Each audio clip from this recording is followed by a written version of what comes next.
તો આગળ સમાચારમાં વાત કરીએ તો સમાચાર સામે આવી રહ્યા છે તો કહી શકાય કે પીએમ મોદીની બંગાળમાં માલદા ઉત્તરમાં જાહેર સભા। તો સમાચાર સામે આવ્યા છે માલદા ઉત્તરમાં જાહેર સભા ગજવશે મોદી। ત્યારબાદ બિહારના અરરિયા અને મુંગેર જશે તો યુપીના બરેલીમાં રોડ શો કરશે। તો રોડ શોનું પણ આયોજન કરવામાં આવ્યું છે।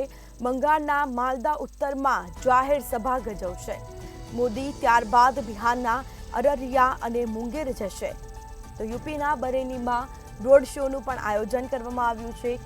તો ભાજપના કાર્યકરો હોદ્દેદારો પણ ઉપસ્થિત રહેશે। કહી શકાય કે લોકોમાં ઉત્સાહનો માહોલ જોવા મળ્યો। મોદી ત્યારબાદ બિહારના અરરિયા અને મુંગેર જશે તો પીએમ મોદીની બંગાળના માલદા ઉત્તરમાં જાહેર સભા ગજવશે। યુપીના બરેલીમાં રોડ શોનું આયોજન પણ કરવામાં આવ્યું છે। ચુસ્ત પોલીસ બંદોબસ્ત ગોઠવી દેવામાં આવ્યો તો કહી શકાય કે રોડ શોનું પણ આયોજન